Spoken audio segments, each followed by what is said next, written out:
Minisita Kugambebi nubu yaba nabugana w'abanyamakuru mu rurembo fotopoto mu kajeshekera izoba kubamanyisa habyashangira mu cyanga cya Rwenzori umuhururu yo kurwanisa ubushomankuzi umwihanga arota onkanse mu government yakombekamo akatale kibaye mbegere ka billion emu nekicheka bo kubana okarora okusora gama kiraro chenti so ngambira babaire mu mulimo ogobona babakwati amatara gasorage baguziraga agata onkanso bona tigakora itara limuri kagura milioni musanju bakaba budgetingira bitara kansanju so bayina kusesemezo sente umwana gwa Coransi mu kibito nago batagukole bakakora nka obudongo bakoso obudongo ukikaro cya Coransi bakoso budongo bwenyine. Minisita Baramu Barugahara atayayire district ziri mu bundi buryo bunyanga bunakasese umucyange cya Toro. PDM, they have been playing around it. The commercial officer appoints PDM chiefs so that they take 30 million of every circle back to the district. And the president says take 1 million. Then you are giving someone 500, 700. That is totally wrong. So whoever is involved, PDM has been a very big problem in Ibundubujo. People have been stealing. Civil servants received $1 million, each of them 106 civil servants, mostly government teachers. And the government will not receive that money.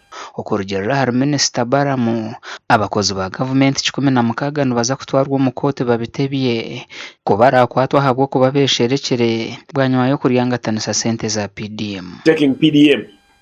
So those ones will have to go to court for taking money for PDM. 106 of them. The commercial officer is in. DEO for his role in recruiting in putting people from private schools to government schools is left in.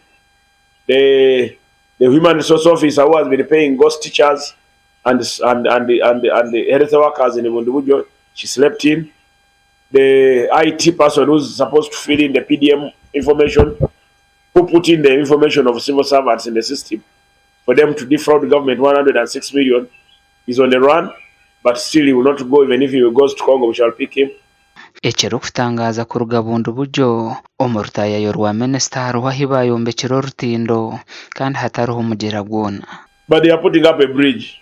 So I said, what is this bridge? He said, in the future we are anticipating to channel some water here and create a river here.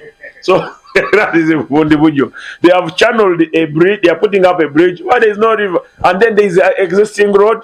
They have shifted a bridge to a place which has an existing road to compensate the councillor who owns the land where that structure has been put.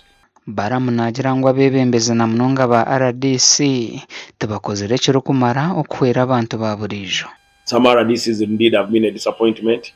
The RDC of Bunyangabo, people could not even allow him to talk. He has been chasing the poor and siding with the rich. He has been releasing suspects held on big charges. He orders for their release, and then the people lose justice. He sides with people take their land. So many things came up. Umuganda Speaker wa district ya Kisoro Amos Hakizimana Erastus Nshaka chairman w'akakiiko kari kugaba emirimo kansara w'egombora ya Nyarusiza John Fitumukiza headmistress wa Kabere Primary School Joseline Nyirambabazi na Alphonse Muhanika bakwasirwe kitongore cy'urukurwanisa uburugwenguzo mu ihanga echa anti-corruption unit. Abantu batekatekwaho kuba batwire baguze emirimo ya government mu district ya Kisoro. John Nyakahuma mukuru w'abakozi ba Kisoro district, Francis Kamugisha umuhandiki wa Service Commission na Alex Matata chairperson w'ekibina cy'abashomise cya UNATU baburizamisho bwanyuma yo kukimanyango n'abahigwa.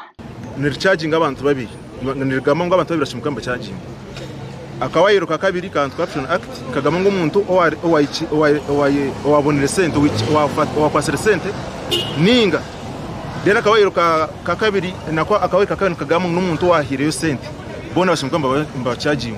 So expecting ana ngo office ya DPP nga CDPP Kampala yajya ngo yakucharginga abantu aba suspects then aba complainants nabo mbate kuza charge sheet kurengwa ninga indictment kurengwa nabajata baba hoise mukoti aba suspects bagame nguru kubanza bona babenda Kampala ukubanza ba proceeding inga swa kumizamna na investigations chezo kore bang nati na investigations kahwire so umuntu asimko na conclude ngesha age ngo abantu bari corrupt akwa investigations zicharge no misho kugira ngo government intervening ice kinje agakiko ka Service Commission irebe ibyo bakoraga nabikwiriye nuko nanje mbone justice umwe wagize ikibazo na service commission. Nikigambwa ngo wabo tine miliyoni 5 kugaruka higuru toru kutunga muromo mu district ya Kisoro. Gashakwa Jonathan Nsengwire na Keta Tuzarirwe.